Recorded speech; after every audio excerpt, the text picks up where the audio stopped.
what advice would you give yourself?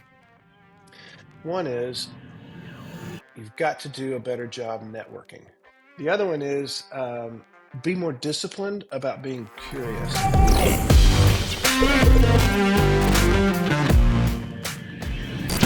At Chick-fil-A, the transformation from innovation creators to innovation coaches has democratized and scaled innovation capabilities. How moving from running innovation projects to training and coaching the whole organization can catalyze innovation and mobilize the whole organization is what Michael McCathren and I are going to talk about in this episode. Let's go.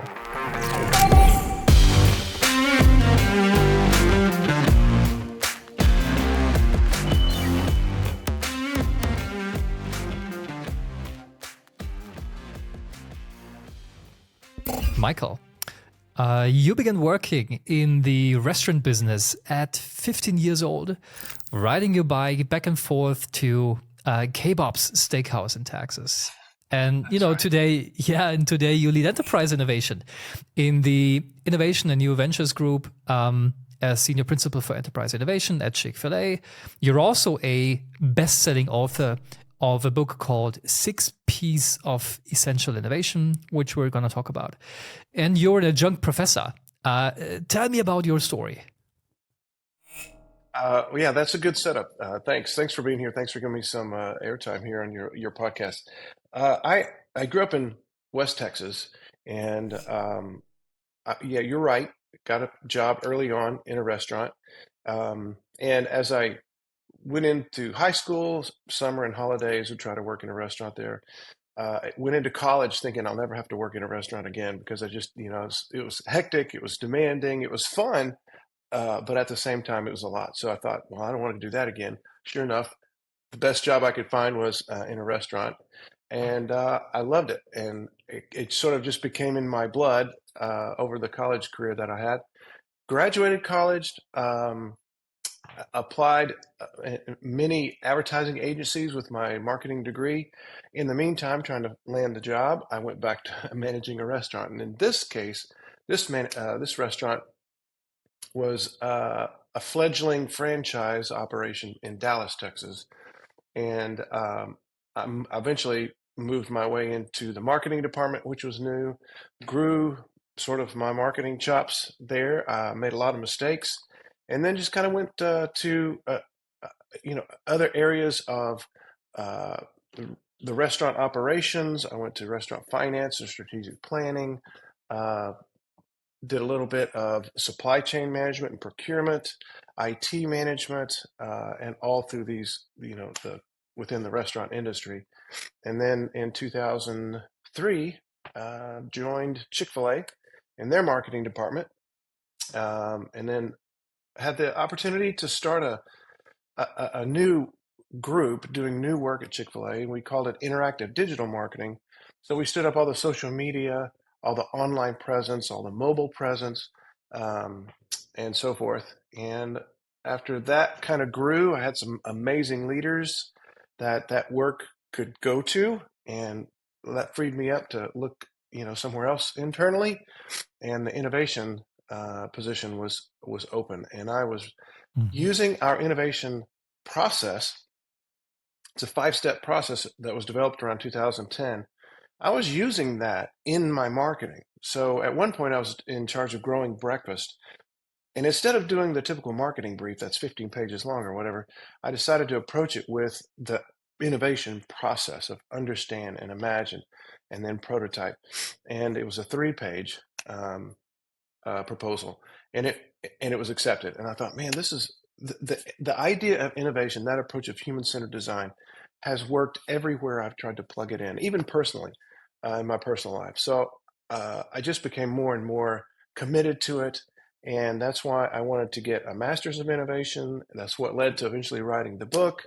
I thought other people should know about this, so I was an adjunct professor at the University of Georgia for 3 years, and I got this front row seat of companies, global companies. You recognize the brands who were struggling to make innovation a deeper capability throughout the organization instead of just having one group that was in charge of all the ideas, or several groups that only work together. How can you create this army of everyday innovators throughout your organization, whether it's 100 people or 100,000 employees?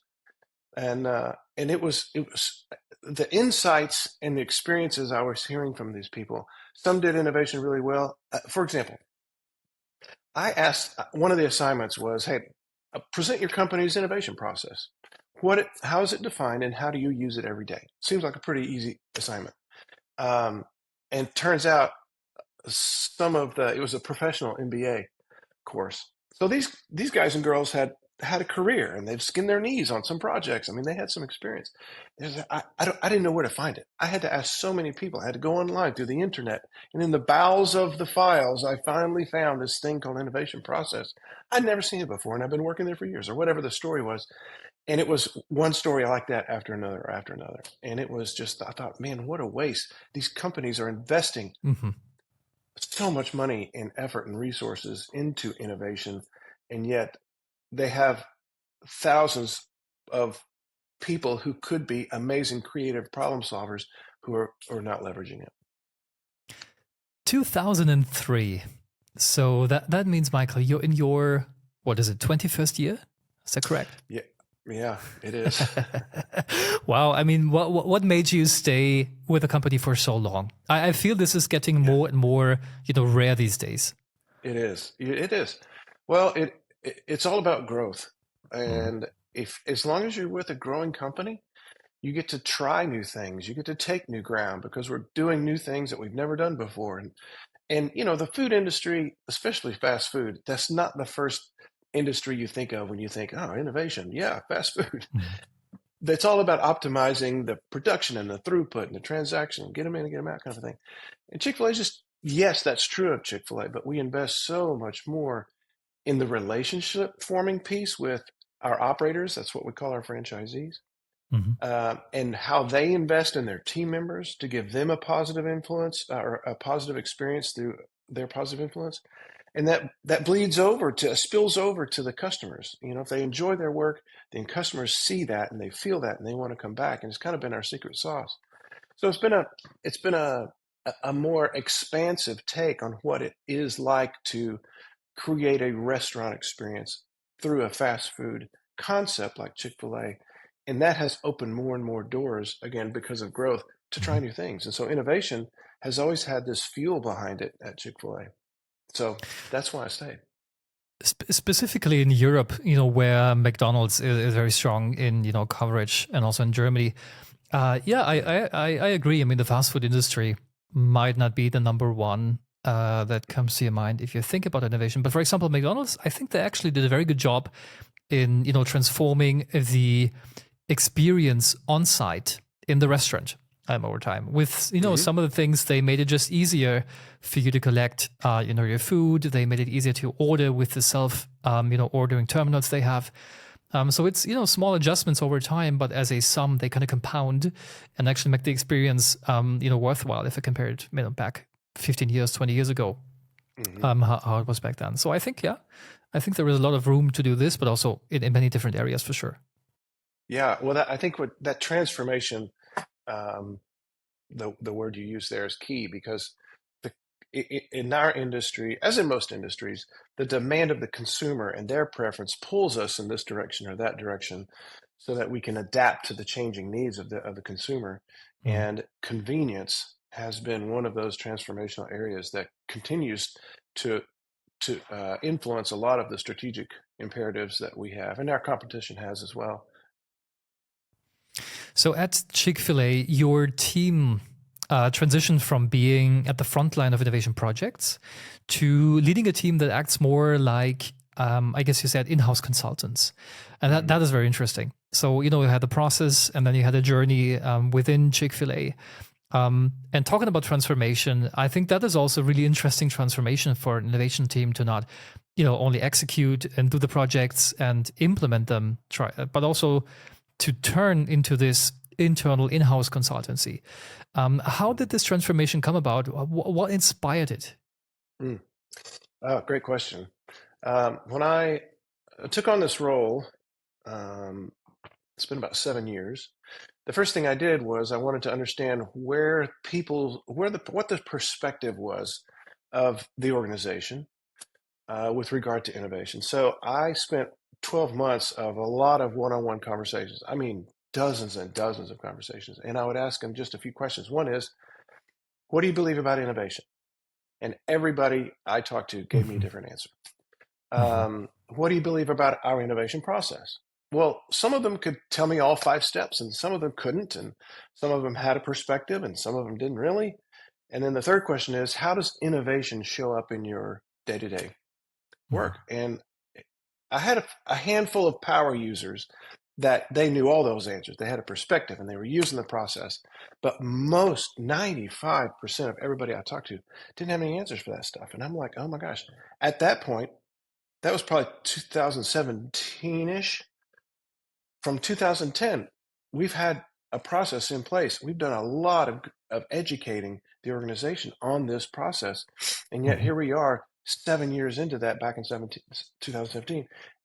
And it's gone to waste. It's because people aren't internalizing it and they aren't applying it. So that's when I thought, okay, let me keep peeling back the onion here and ask them, why is it not part of your daily work? Tell me more about your daily work. What are your challenges? What are some of the things? What are some of the things, the goals that you hope to reach by the end of the year? And so they would describe those. I said, would you be interested in getting to better solutions faster? And of course, everybody was like, well, yeah, I think that's, well, then how about I come beside you? Because it was just me at that point, and let me get into the work a little bit, be a thought partner, but also be a designer in this process to Mhm. get to better solutions faster. So I kind of cut my teeth on a lot of different processes and approaches and methods, and became, just this consultant to them. And the demand for these kind of services began to grow. So my team began to grow, and we are definitely in innovation services. We have a group now. We have Mhm. weekly client meetings because we call the projects and project leaders clients internally. Mhm. Um, we just as if we're behaving just as if we were an external consulting firm, because that's who we ultimately are competing with. All these project teams have the option to go to EY, KPMG, whatever it is, and um, acquire these services for a time. So Mhm. we've got to compete against those. So that's kind of how we've positioned ourselves. That is a very interesting positioning. It's interesting how your team competes against the best of external choices that Chick-fil-A probably has to. So you need to win, new business. And for example, what does that look like? Do you pitch against external vendors? Well, what is the team's setup for Hmm. success to win against them? Yeah, that's a great question. I think we're still trying to figure that out. We have all the initiatives that go into our annual planning. They have a couple of opportunities in that form to identify themselves as an innovation project. Also, they also have a list of internal resources they think they need for their project that they're proposing for next year. And innovation services is an option. Mhm. So we have at the end of planning a list of projects that feel like they may want our services, but there isn't a lot of explanation on what innovation services is in that form. So a lot of people don't check it. So we go to we do our own little customer sourcing, um, and try to push out that message and awareness. But at the same time, we are fielding more and more, especially since the beginning of the year. Just since the beginning of the year, we've engaged with over 50 internal clients that have Mhm. reached out to us first. So I think we're gaining traction, um, but that engagement model that we have, we've developed a pretty tight step and Mhm. process on how that works.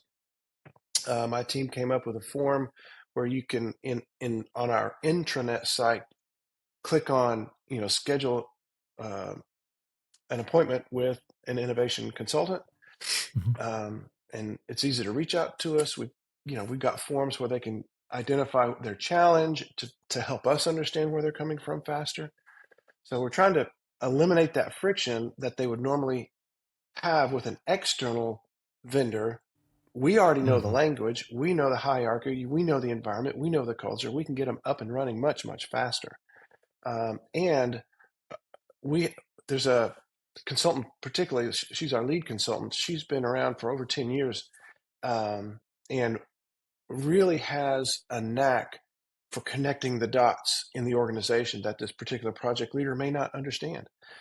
So they're maybe going down a journey of this, trying to solve this challenge, and she already knows that, well, 6 months ago this other project team was working on a very similar challenge. Have you guys talked? It turns out they never have talked. Yeah. So it's like, Yeah. let me get you guys together, right?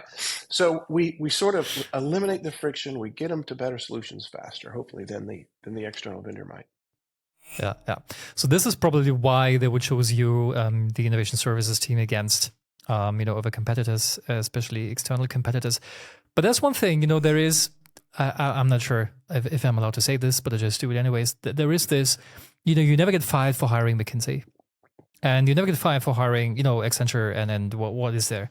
Is it the same for innovation services? Well, you never get fired if you hire Chick-fil-A Innovation Services, or is it different? Oh man, that's a good question. I hope you don't. I hope none of our clients feel at risk in that area. I think they always have the option to fire us and go outside. So I think maybe that option, and the fact that it doesn't cost them anything, makes that a little easier. We are much more of a partner, whereas if an external vendor comes in, you have a very thorough proposal deck. Ours is much smaller. It's very conversational. On the back end, all of the artifacts from whatever sessions we may have facilitated for you, we can provide partners who will capture that for you, but it's ultimately up to the project team on how they want to capture it. We don't come back with a big 3-ring binder of everything we've heard. That's up to the project team. So it's a little bit heavier lift for the team. But I mean, it seems to be worth it so far. Yeah, and I think it's a really interesting idea, and I could see the benefits and the value you can bring, also from the inside. That's interesting. You can make an appointment with innovation services using the forms. Then you guys, help identify the challenges. Can you talk about the services that you do offer to Chick-fil-A? Is it coaching? Is it workshops? Is it tools, methodology? What's in your toolbox? Yeah. 4 big buckets. One is consulting and facilitation. So under that consulting piece, there's coaching, and where we've had potential clients, internal clients, reach out to us thinking they had an innovation problem to solve, but after a little bit of conversation, we kind of coach them out of that mindset, because it's really not an innovation project, and then they recognize it's not, and then they're off and running in a different direction, and they don't need us. Sometimes, though, it's a little bit more complex, and they need to understand the audience for whom they are designing a little better. They need to understand the root causes of the challenge they're facing, so we help them understand the how big that work could be. A lot of times we help advise them on the length of the process. A lot of times they didn't realize it was going to be quite as long.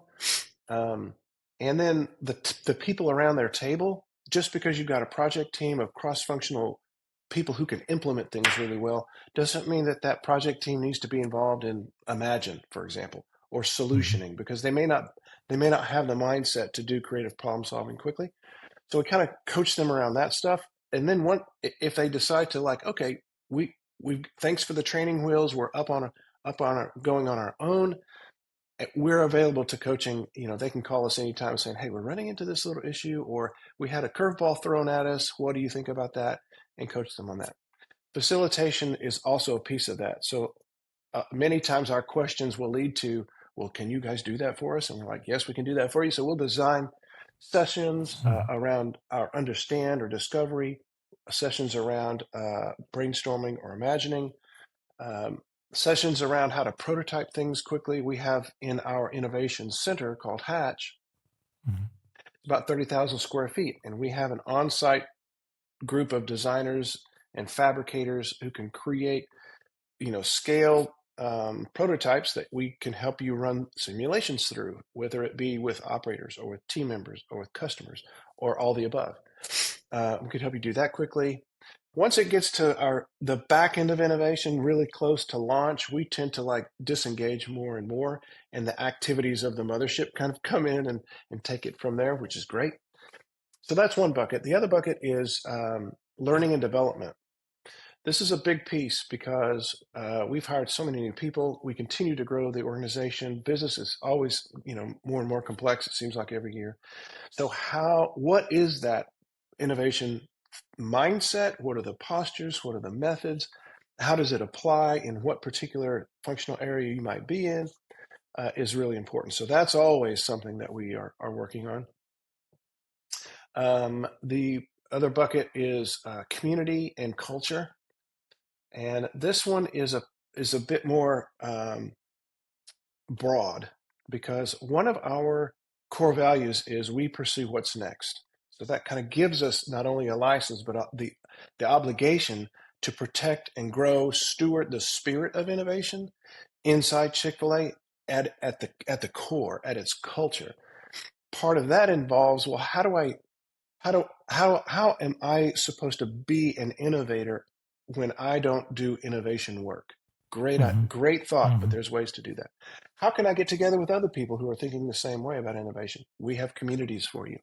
How can I engage regularly on sharpening my tool set with innovation? We have workshops and engagement points with you throughout the year. We have a innovation showcase where probably 8 to 10 project teams or projects that are live within somewhere in the innovation process. We feature a day where anybody in the organization can go by, talk to the owners, the project owners, get to understand what their company is doing from an innovation standpoint.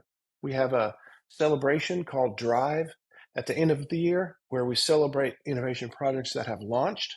And it's a very formal kind of, you don't have to dress formally, but the environment is very celebratory, kind of like a Academy Awards approach. And then this year, we did what we call a Pursue What's Next Summit. And we know that nobody has margin to go out and attend innovation conferences. And so we thought, well, what if we build our own one-day innovation conference and invite the kind of speakers that you would hear at an innovation conference internally and have maybe internal speakers and breakout sessions. And so we did that. And it was amazing.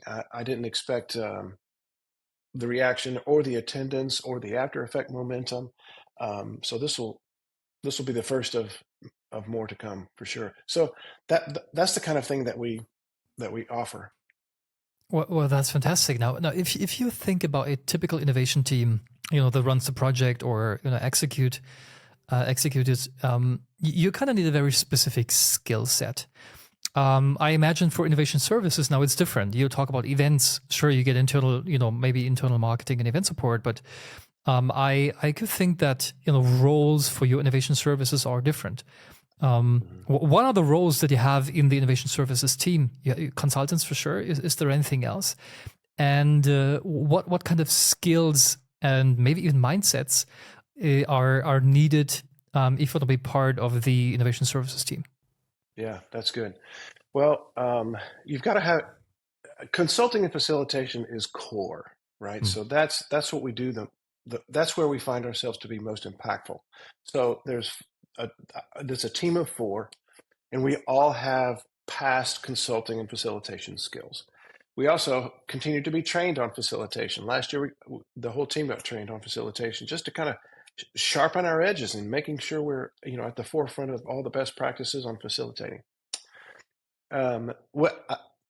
The experience that we bring to the table is fairly diverse. We have one person who has established a really good knack and a talent and a skill for creating community. He is curious by nature. He loves exploring new opportunities to bring people together. And whether that's in person or through technology. So he's kept that piece of it alive and growing. We just brought in a new person who has a history of applying innovation mindsets, and innovation processes in the learning and development cultures or companies, or even school districts. So we thought, man, this skill and asset would be perfect as we continue to grow our own internal learning and development. And as I mentioned before, the other person on the team, she has been on that other side of our table, running really high profile, very complex innovation projects way early on. Like, she was one of the first to grab this innovation process and kind of push it through the mud of something new, and has done that several times. So she's become a fantastic consultant because she's been there, she's done that, and she knows the heartache that it can be. She knows how hard it can be, and she knows how rewarding it can be if it's done well. And so that's an effective skill set too. And is there any career path to join the innovation services team? Because or is it just you select the right individuals, or they come to you? Is there any way to be part of this? Great question. So we are demand based. Our growth depends on how much the organization wants our services. Mm-hmm. And right now we're pretty much matched with the demand. However, we always want to be ready in case there's a surge in demand. And if we can't take it, who might be able to take it? So we created an innovation ambassadors program where you can either raise your hand saying, hey, I love innovation. I feel I have a knack for it. I want to go deeper. I want to broaden my acumen. And I want to kind of do some of the things that you guys do in innovation services just for my functional area.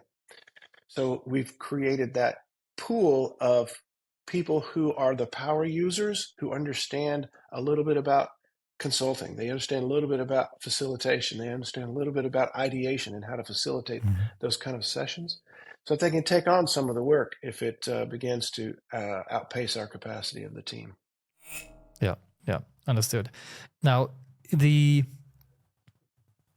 sometimes not easy, specifically for innovation teams and also for innovation teams in the short term, to measure impact. Because, if you're a corporate innovation team, running projects, executing them, of course you have some leading indicators, but it takes time until, success materializes, growth is, showing up at the top line or whatever this is. So it can take time. And we've seen different organizations. Some organizations are more patient and say, well, we know that maybe a project on Horizon 2 or even Horizon 3 can take years to materialize. So let's, be patient and see, but still keep investing, leveraging the tools we have, increasing innovation capabilities and so on. How is it in your case, in your case, in an internal consulting service? Do you measure, for example, against, I don't know, how often you win against competition, or what's kind of the metrics or indicators that you use to measure the effectiveness of the team? Yeah, so it's a great question, because there's only so much that we can influence. Yep. And it is up to the project leader and his or her team to actually make these things happen. So we're not convinced that launching a new innovation is it is a metric. I don't know if it's a key metric for our team. Mm-hmm. We are all about service, so we feel like customer satisfaction is very important.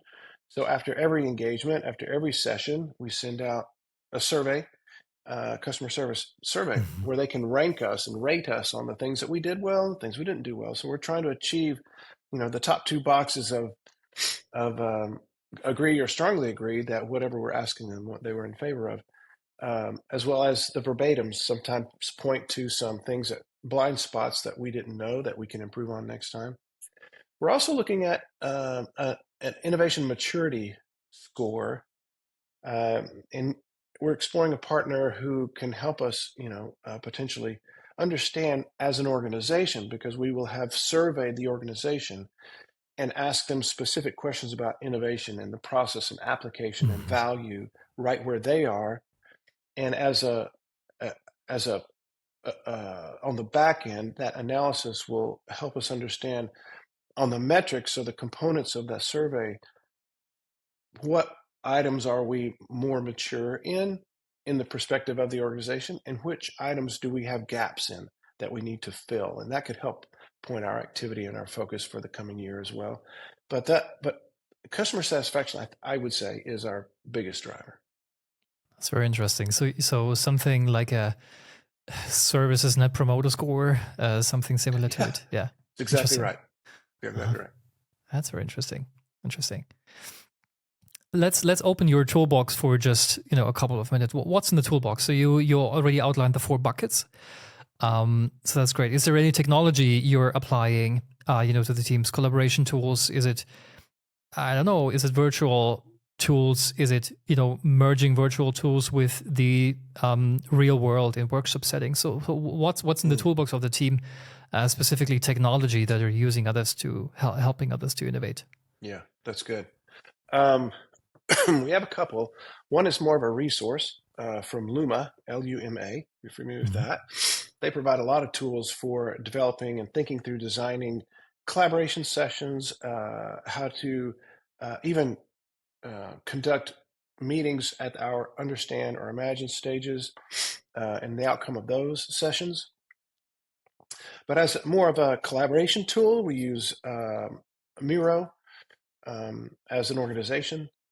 That's the platform we've been using. We have dozens of templates and frameworks that we've used. Many of those came from COVID and have been adapted over time, and are still in use today.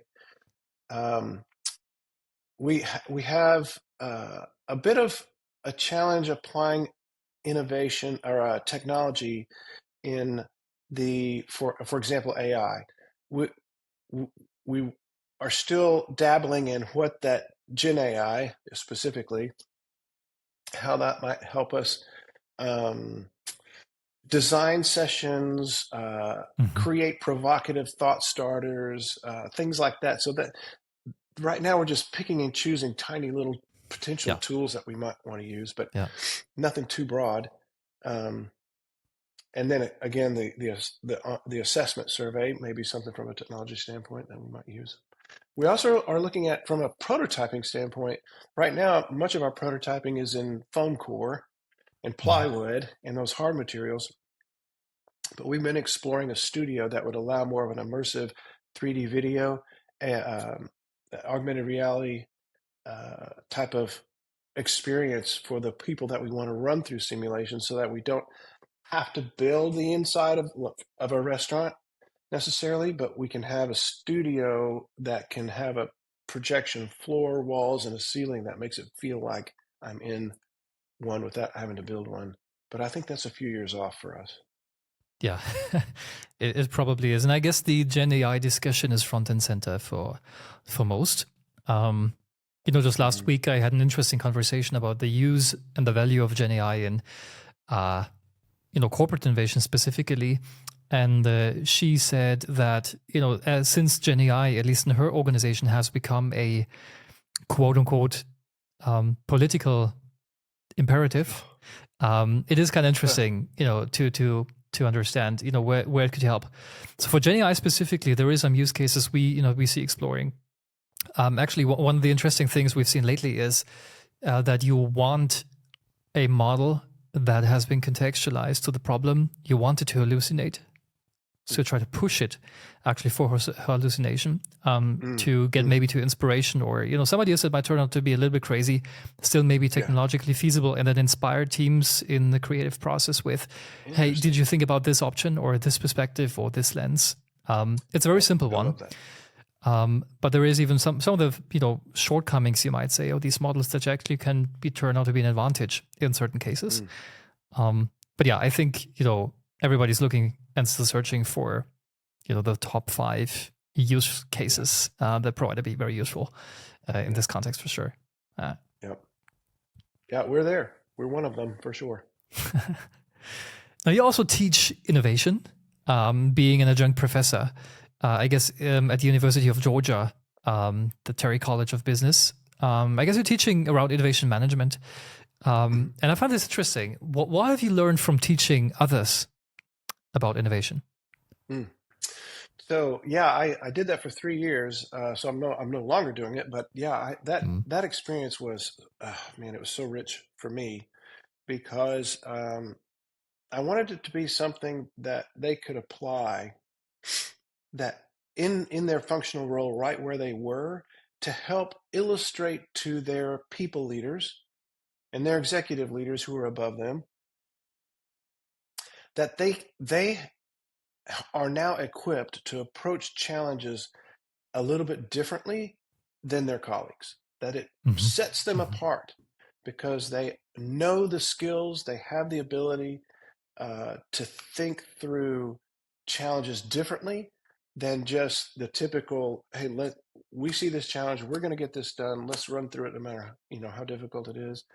Um, and so that was my vision for them is they left the class not just having check the box for the elective that they needed to have for their Yeah. professional Yeah. MBA, but Yeah. something that they could actually apply. So the whole structure of my class was that they would take, it was more templatized for the class sake, but they would take it back week after week and look internally and have conversations internally on things that they were actually working on. We would talk about, how do you uh, create support for ideas? How do you Hmm. identify the right stakeholders versus end users? How do you identify the root causes of some of the things you're working on right now?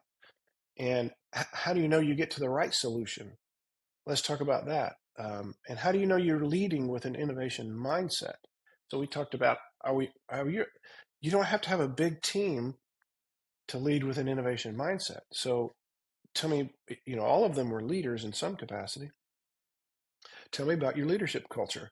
And none of them started with innovation. And so we walk through why it's important now that the leaders of the future understand what it's like to create a culture of innovation right where they are, why that's beneficial for the team, for you as a leader, and ultimately for the business. Yeah. So it's about the leaders of the future. It was an MBA program, right? Professional Yeah. MBA. Mhm. Yeah. Professional MBA. Yeah. Very interesting. So with the teaching, did you use parts of your book, Six P's of Essential Innovation in the teaching? Because I think it's a really nice structure. You're outlining a framework in your book to guide organizations through, cultivating and innovation friendly environment. Yeah. Can you talk about those 6 P's, and then if you've used it during your time as a junk professor, Yeah. how would you So use it in that? Yeah. I did. I did. It was. It's not a very thin, fat book. That was one of the reasons I used it because it was easier to teach out of. But there was also, the thing about um, uh, writing a book. You never know if it's going to be accepted by anybody or anybody's going to care because they're probably going to not or not read it. But there was something in the back of my head that I thought, man, if I could write a book that would actually work as a textbook, then that would be it for me. Mhm.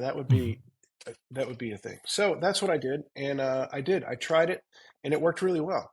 I tried to cut it down into like this, the 6 P's. The first one being perception, which comes with an online survey that you could take to assess how the organization perceives innovation, how they perceive the leader's view of innovation.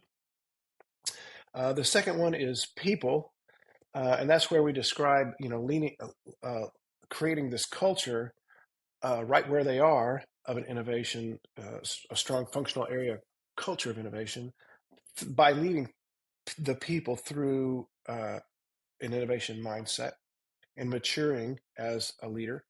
The third one is philosophy, and that is a lot about, hey, what are we doing to define clearly the language, how we define the term of innovation and all the things that hangs underneath it?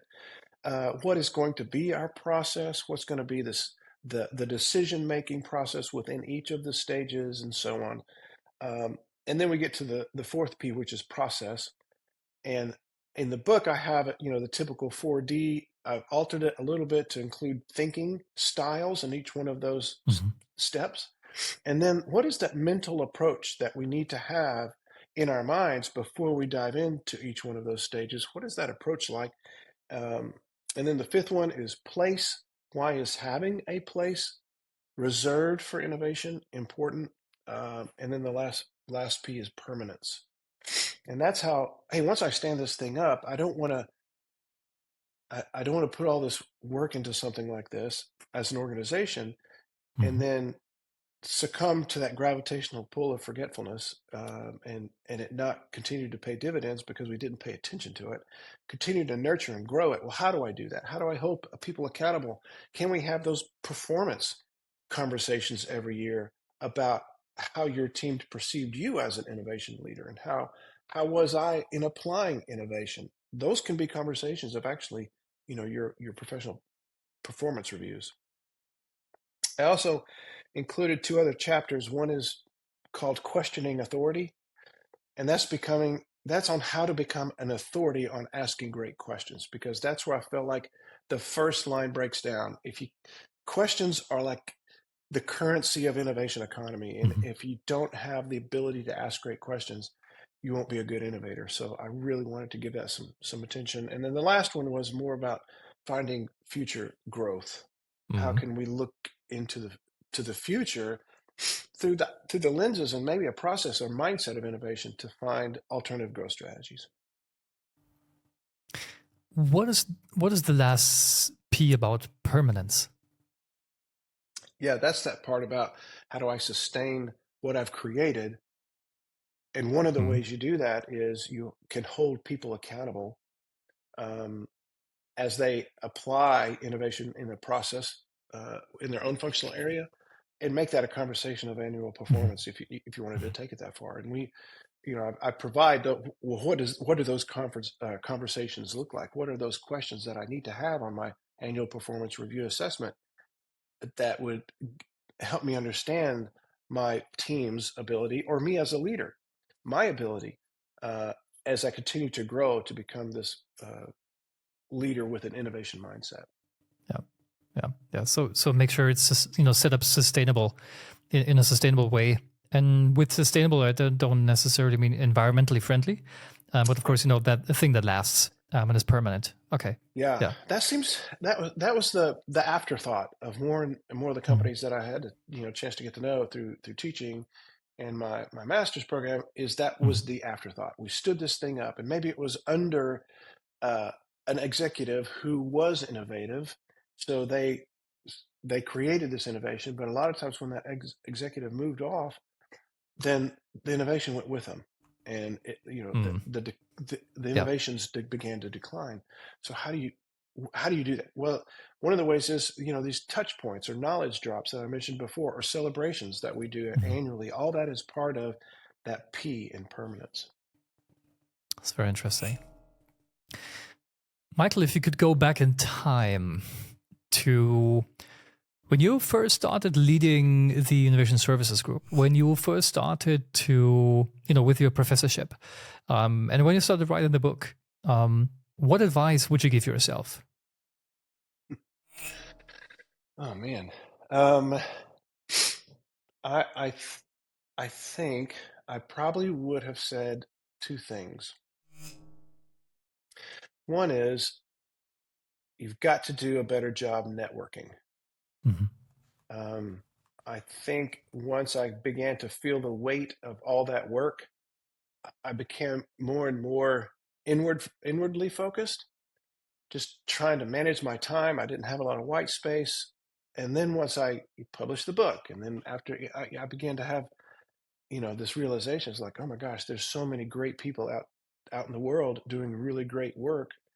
I mean, like yourself, I would have never, had the opportunity to cross paths with you during that time. So that would be one of those pieces of advice I'd want to give myself. The other one is, I think to be more disciplined about being curious. I think I'm a curious guy. I don't like the same thing over and over again. I want to try something new all the time, and I felt like I became entrenched in maybe my own thinking. Mm. And it wasn't till I had a little bit more free time that I could kind of get back to, hey, you've got to stay curious, and even things that don't even interest you, dive into it, because the headline is somebody's reading that headline who is curious, and now they're going to have a leg up on you from their perspective. They're going to be more rich in their experience because they decided to click on that and go read it. And I, I've been trying to be more disciplined about that now. But man, back when all this was starting and in the works, I let those two things go, and I think I suffered from it because I saw some really great work coming from really Mm. brilliant innovators, and I had missed out on it. So, And how did that make you feel back then? um, uh, I felt like I wasn't bringing my best to my team or my best to my clients. So, in a way, because I closed off the spigots of knowledge and experience and new Mm. things, I also, my pool may have become a little bit more stagnant, that I was offering Chick-fil-A, and I don't want that. So it's, how can I turn that spigot of knowledge and experiences back on Mm. so that I can share these stories and perspectives uh, broadly? I guess these are all signs of a great leader. It's a interesting to hear. Now, if we look forward, what do you think in the future? Because things are moving so fast. We all know this, and I think it's gotten much harder to stay on top of things. On top of the major trends, on top of the important technological advancements, for sure. But what do you think from what you're seeing in your day-to-day job, but also in all the conversations you have now with your network, which is respectively, big, has gotten big over time for sure. But what do you think are some of the major trends and or changes that you can anticipate in the field of corporate innovation specifically? And how would you help your team preparing to meet those challenges? Yeah, great question. This is just one guy's perspective, and it is only that. Um, I think consumerism, no matter what industry you're in, is Mhm. being influenced by more and more things, whether it's potential of global conflict, the impact of global decisions on my economy personally, uh, choices that I have, the cost of those choices, um, civic dynamics, social dynamics. It's complex now to be a consumer. So their demands are either more sporadic in some cases or more precise in others. Um, so being really close to our consumer, our being any corporate, is getting probably more important than ever. Well, how do I Mhm. do that? It needs to be quick. It needs to be without friction. It needs to be, uh, uh, we need to prototype quickly because we understand things quicker. Um, I think convenience, personalization will be a trend for a long time. Mhm. Um, and in some cases, depending on what industry you're in, you can adapt quickly to those things. Yeah. In other cases, if it's more of a, a hard and rigid system, which a restaurant sort of is. A restaurant is a manufacturing and production in the back, distribution in the front, and Mhm. how that it happens in a microcosm very quickly, thousands of times a day. So it's a machine, and anything Yeah. that is the exception throws a wrench in that machine. Um, so, and as we're seeing that trend towards more personalization, that's sort of a wrench in this machine. So, how can we continue to serve the customers in ways they want to be served, and it still be a good experience for the team members and for the bottom line? I think from the flip side of that, as we want to that we want to continue to optimize the core and get really good at that in a more complex world. The tension that is between that and the innovating for the future is probably getting more and more intense. So looking at alternative growth strategies, because the life of my brand may not be as long as it could have been 25, 30 years ago because of Mhm. this change in consumerism. So the life maybe of my brand will change faster than I think it will. well, then what are my alternatives? What are my alternative growth strategies? Yeah. What are the options of diversification? I have to get really good at that. Well, you put those two things together, and it's like oil and water. And I think that's going to be the big thing: is how do organizations reconcile the innovator's dilemma? Clay Christensen talked about between preserving the core and innovating for the future. Yeah, I think it's the innovator's dilemma is still valid and maybe even more prominent than in the previous years. Yeah, I'd agree. Yeah. Michael, this has been a fantastic conversation. Really, thank you so much for the insights. Before the conversation ends, we do have a new tradition on this podcast. So my previous guest leaves a question for the next guest without knowing who my next guest is and what we're going to talk about. Wow, so I got a question here for you. Exactly. Yeah. And the question for you goes like this. If you had the authority to stop all AI developments except for one specific application, which application would you choose to continue and why? I'm going to answer it broadly, and it's AI security.